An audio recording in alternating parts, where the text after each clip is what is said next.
Good afternoon, everyone. Our speaker today is probably someone who is familiar to most of you. But if you are not familiar with her, I will share a little bit of information. Hannah Allison is the program director of Edwardsville CEO. She received her bachelor's in education from the University of Illinois at Urbana-Champaign and is an alumna of Edwardsville High School. She holds a career and technical educator endorsement in entrepreneurship and entrepreneurial studies. Hannah has always had a passion for teaching and was delighted to become involved with CEO after teaching in the classroom school for 7 years. She is thrilled to be a part of a program that integrates students from all 3 local high schools, Edwardsville High School, Father McGivney Catholic High School, and Metro East Lutheran High School. Hannah leads a program that combines education with real-life experience while placing a high value on community growth and development. 24-25 is currently her 7th year connecting students to the endless opportunities that exist in their own community. Hannah views CEO as a unique way to promote the hometown that helped shape her into the person she is today. Hannah lives in Edwardsville with her amazing husband, Zach, and their 2 wonderful children, and is quite an amazing person herself. Please help me welcome Hannah Allison.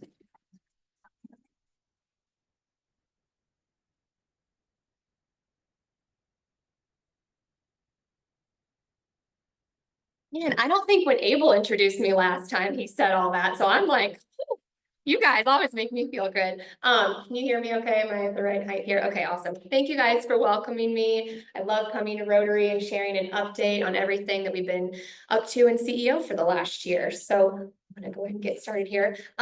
First, I could not do what I do without our amazing board members. And like when Ann said 7 years, that still blows my mind. But can all of our board members stand for a second? Come on.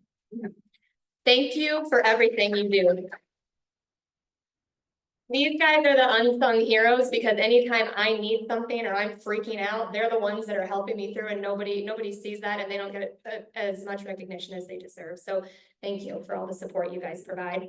As Ann mentioned, one of the most unique things about Edwardsville CEO is that it does pull students from all 3 local high schools, Edwardsville High School, Father McGivney, and Metro East Lutheran. And that is one of my favorite parts of the program because it's very akin to real world. So all of our high school seniors, they're in their bubble, they're used to their own unique group, and then we throw them into a room with people they've never met before and tell them to start getting to work. So it's really unique and it's really special to watch those 3 form relationships. For those of you that aren't familiar with Edwardsville CEO, the root of our program is trying to help our students develop this entrepreneurial mindset. And as Ann said, I taught 5th grade for 7 years and I love education, but I really didn't have a lot of business experience. So when this program came to Edwardsville and one of the local principals reached out to me and said, I don't know if you're interested in leaving, but like this sounds right up your alley. And I was like, I've never taught a business course before. And he said, it's not about that. It's about connecting students to the community and helping them grow this mindset. And truly the root of any successful person are people that understand the value of hard work, that know how to overcome obstacles and manage their time, that can communicate with other people, both virtually and in person. And when you combine all of those things together, isn't that the heart of any true successful entrepreneur and what goes across any type of business or any career path that you go into? So through the experiences we provide for our students, that's what we're hoping they leave the program with, is this entrepreneurial mindset. The other unique piece about CEO is that it is not funded by our schools and the students don't have to pay to be in it either. So we are completely funded and supported by our local community. So 100% of the investment that we have and how we operate is through local donations from businesses and individuals, many of which are sitting in this room right now. All of the mentors that we have assigned to our students, all of our guest speakers, all of our business visits, anyone, it takes hundreds of people to run this program for 26 students every year. And that working together is all rooted in our community. And it just makes me burst with pride every year. Every single year, people are opening their doors to us. We have so many speakers like, oh my gosh, we're meeting at what time? Okay, I'm like, they do it every year. They open their doors to us. They welcome these students. They jump through the hoops that I asked them to do. And I'm like, okay, they're still learning their handshakes. Give them some grace. I'm like, we got it. The community is really our classroom. And so for those of you in this room who have participated in one way, shape, or form, whether you're been a guest speaker or an investor or a mentor, board member, or you've supported a student, thank you for doing that, because that is truly the root of our program. Out of here about you. Okay, trying to make sure I'm respectful of your time because I could talk about CEO all day. So the background of CEO is it started over a decade ago in Effingham, Illinois, and it has since spread to 11 different states, 74 programs, and 350 high schools. And again, the unique part about that is Illinois is kind of the central location for most of the CEO programs, but every single CEO program is a little bit different, and it really does depend on the community that is supporting them.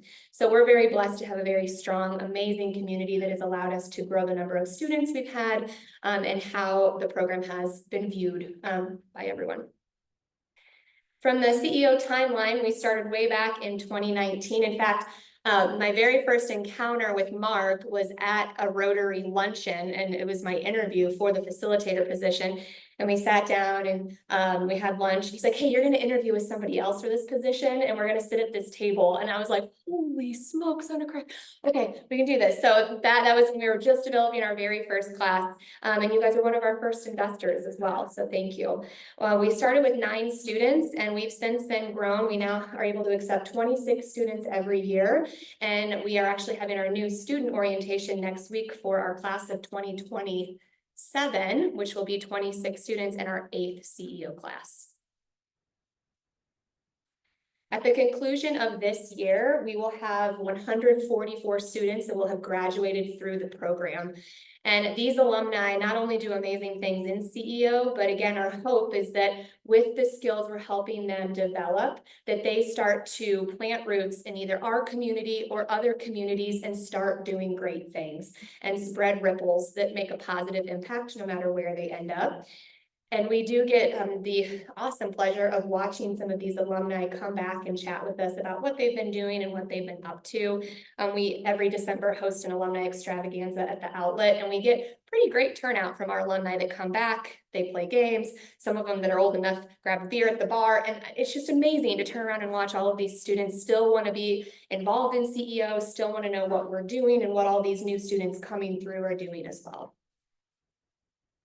Over the course of the school year, I try to get our students in front of 100 or more different guest speakers, and we go on 30 or more tours. It just kind of depends on the year. And so I could have made 20 slides on this. It's hard to narrow down just which business visits we've touched on this year. If you're ever curious, I post daily on our Facebook and Instagram pages. Our 26 students are really used to me getting lots of pictures with them. So these are just a few of the pictures from this year. So we go everywhere. We've dressed in soccer attire and gone and visited with Justin at Elite FT. We've gone to Hawthorne, the Cup, Happy Up. So among all of those awesome business visits, they also have to learn all the nitty-gritty details behind launching a business. So we meet with Russell at Weston Company, and he walks them through what taxes look like. And man, like I learn something every year from that discussion. So not only are they learning the foundational concepts for what it does take to own and operate a business, they're hearing the life stories and the advice from all of these speakers. And a parent can tell their kiddo that 100 times. I can tell them something 100 times, but when they're hearing it from guest speaker after guest speaker after guest speaker, and they're watching it happen and hearing these stories, that's when they start going, okay, maybe there is something to what they're saying. The hands-on experience that we provide to students, in addition to all of those guest speakers and conversations, is in the fall, we have our students launch a class business venture. So they have to launch some sort of product, service, or experience for their community. And the money that they raise from that event becomes the seed money for the individual business that they launch second semester. For that class business venture, they are in charge of everything. The marketing, coming up with the idea, dealing with the sponsors, partnering with whoever they're partnering with. And as they go through that process, not only is this experience real life, because if they fail to return a call from a vendor and the vendor's mad, they're going to hear it from the vendor. So it's countless experiences, but they're also learning how to work on a team. And let me tell you what, a team of 26, 18-year-olds teaches you some fun lessons. And it's just the same as when adults work with each other too. So this past year, they had a really amazing event. They did a revamp of Jumpstart to Joy, which is what the class last year did. And they partnered with the YMCA and they sold over 600 tickets for this amazing holiday event for families. They hired Santa and princesses. That just might be my daughter and nieces with Anna and Elsa. I had to put in a shameless plug. But it's a fantastic event. And not only did they have fun and welcomed in the community, they learned all of those lessons and they each walked away with a nice chunk of change to start their individual businesses, which they are currently working on now. As I said, it's an exhausting process, but darn, they learn the value of hard work and they directly see that the amount of work they put in, they get back. This year, I'm going to try to play a couple videos for you. As we exit out of first semester and transition into second semester, our students have to develop an individual business venture or a side hustle that they launch by our spring trade show. We have had businesses all across the board, from students that can do woodworking and make these amazing American flags to students that provide services like car washing or power washing, or come up with something completely different like a new type of video game. So this year is no different. We have students all across the board. And as part of them developing this individual business venture, unique to our program, we've had a wonderful relationship with the Director of Entrepreneurship at Washington University, Doug Vilhard. He has been kind enough over the last 7 years to develop a series, a workshop for us. It's called The Art and Science of Entrepreneurial Thinking. So our students get to walk through with Doug how to discover a customer problem, how to develop a lovable solution, how to understand their market, and also how to pitch that business. So we have them develop first a 30-second pitch that's a little preview into what their business is. And then that transitions to the big event we had yesterday, which we call Fish Tank, and it's their business pitch competition. So I'm going to play for you 3 of our student 30-second pitches. These were the 3 that their peers voted at their top 3 favorites this year. I'm a Mac user, so you're going to have to give me a second. This is like a foreign keypad to me.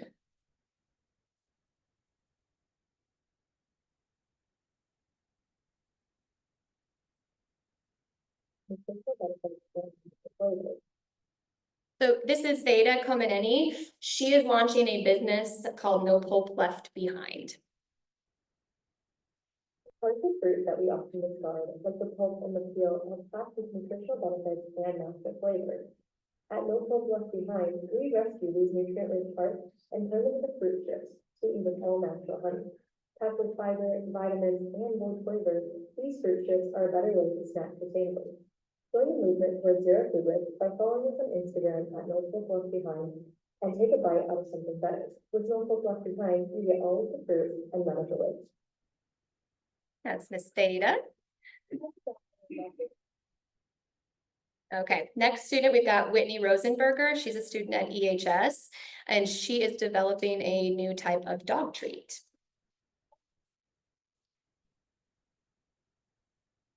The alternative to these classic dog treats is my all-natural pet treats called Bonnie Bites, a company built on making quick snacks that are good for your furry dogs.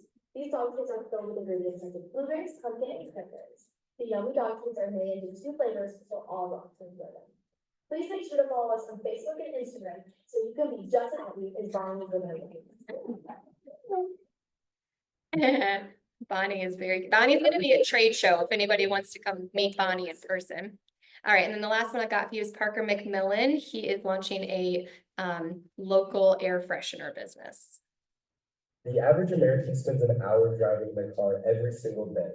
Our poor vehicles become a dumping ground for things like food, dirty socks, and trash.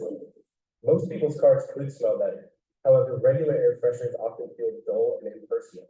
Here at Local Refresh, we provide you with community-themed air fresheners that let you show off.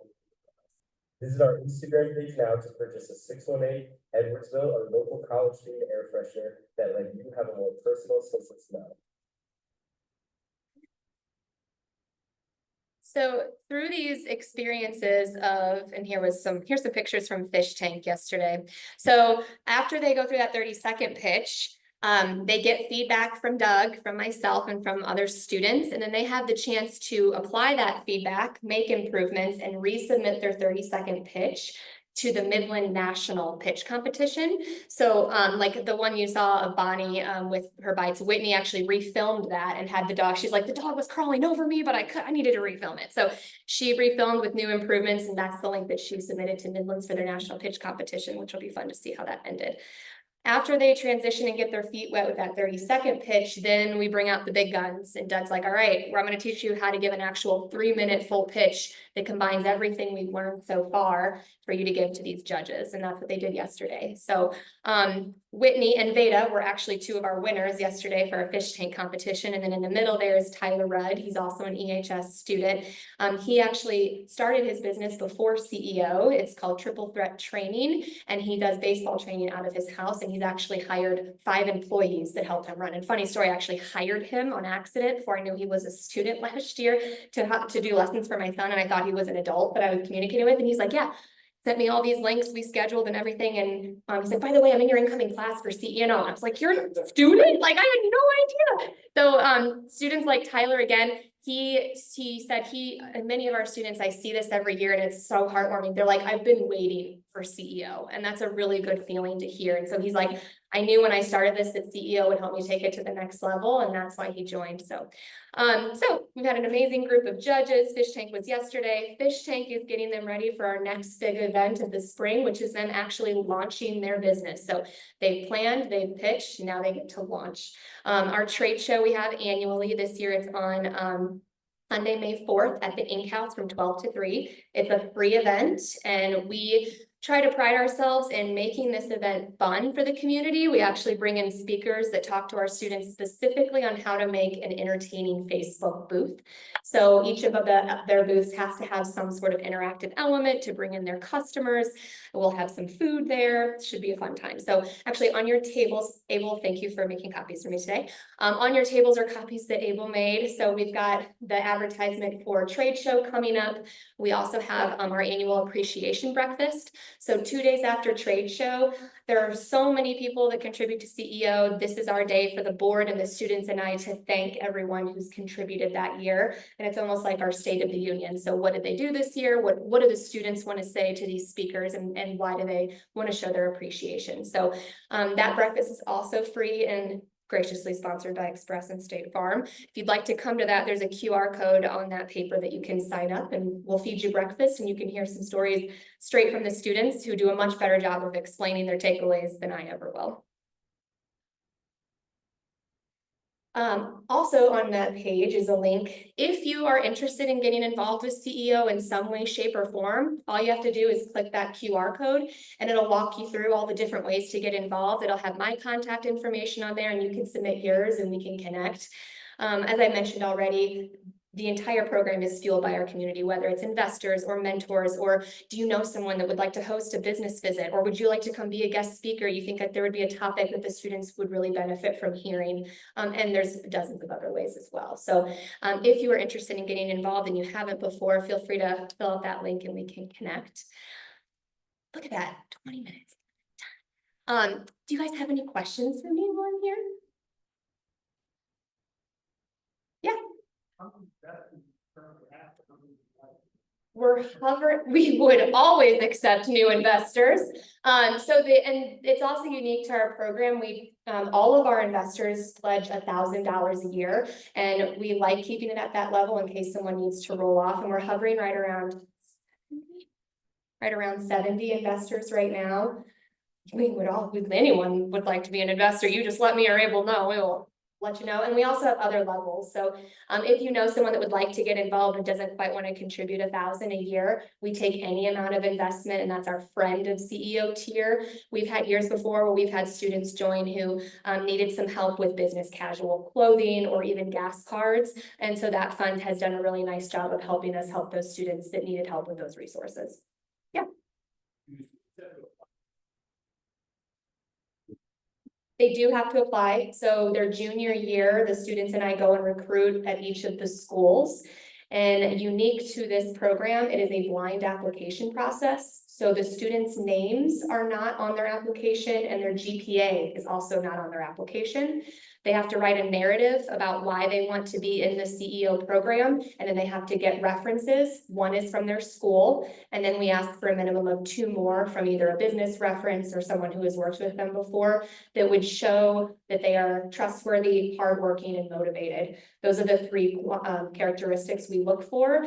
We specifically don't do interviews with students, 1, because we would know who they are, but 2, we have a lot of students come into the program that are really terrible at communication skills, and that's what we try to help them develop. So all across the board, we've had students who have been at the valedictorian level to students who have not been great at school, but as long as they are hardworking, trustworthy, and motivated, we can make it happen.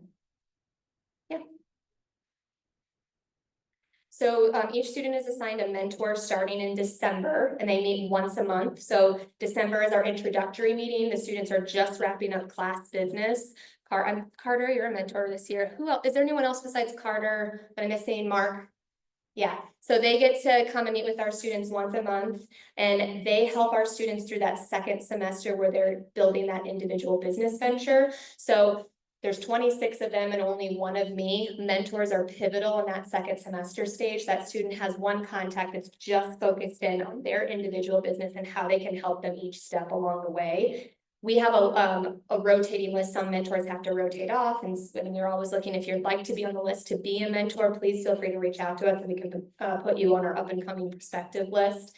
But it's a really fun way to get involved and be with a student one-on-one and watch that process. Yeah. Yes, Mark? To the question about the application process, the last 3 years, we've had right around 80+ applicants for 26 spots. And the scoring that's done, the top 40, 45, there's less than a 10th of a percentage point difference from number 1 to 45. So it's pretty competitive, pretty interesting how it all shakes out afterwards, but it seems to work. Yeah, it's a good problem to have, but it's like my least favorite part of the year to have to turn away so many students. And I think it does speak to a greater need for what students want to get out of their education. And so it's great to be able to afford this opportunity to 26 students, but love to figure out a way to do more. Yes. Is there like a quota between all the schools, 3 here, 5 here, or how do you? No, in fact, it's really interesting every year. We've had years that we've had majority McGivney students. We've had years, the last several have been majority EHS. Now, that being said, you know, McGivney and Metro have smaller class sizes. So in general, they just have fewer applicants. So probability is that we're gonna have more from EHS, but we have had years where we've had more applicants from EHS, but still have majority McGivney students. So we don't hold back any slots for any school. Yeah. So why do you limit it to 26? So yeah, it's funny how 26 came to be. So back to our history when we started with 9 was all the students that we could get that first year. And that was just our learning year. And I was actually gone half the year on maternity. That was a fun year. So when we went to 2020, we actually had enough applicants that wanted to be in the program. We again took, I think, all but 1 that next year. And then from there, it just kind of skyrocketed. So that was lots of trial and error with in conversations with the board and I, and me being a teacher, I wanted to make sure that as we flexed how many students we were accepting, it did not dilute the experience that they were getting.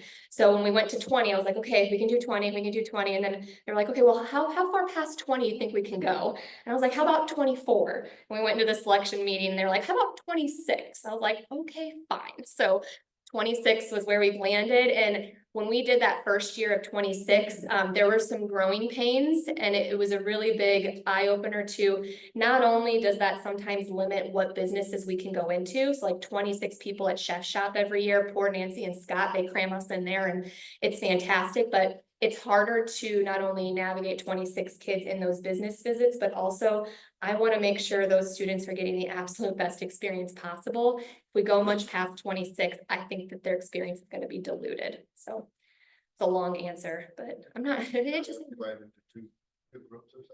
So some programs, Belleville CEO has 2 classes.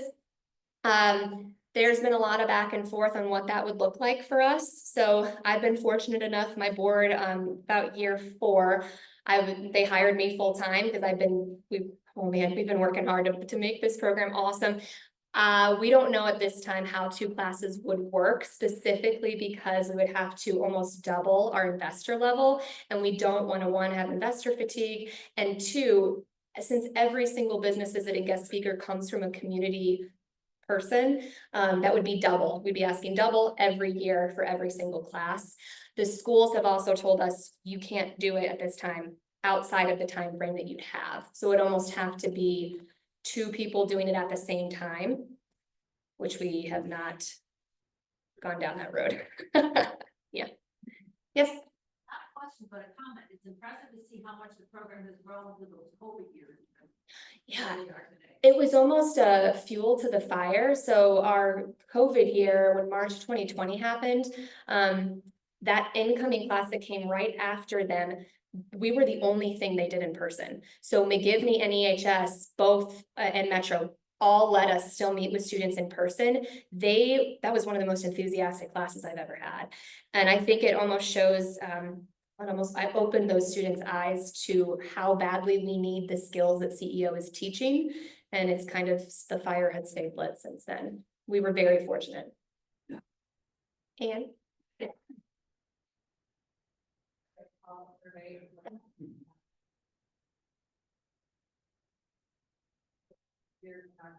oh, yeah. So we do a pre and a post-test assessment with our students. So it's 1, gauging like how much business knowledge they have, but 2, do they have any interest in returning? And every single year we send those surveys out. The percentage of students at the beginning of the year that want to come back to our Glen Ed community increases almost double by the end of the year, because most of them say, I've lived here my whole life and I had no idea what was behind the curtain of these speakers and these businesses. And that's what's truly unique about CEO. I feel like I've said that 10 times, but getting to peek behind the curtain and understand the stories of the people that live here makes students want to live here. And then when they even move away and go to other communities,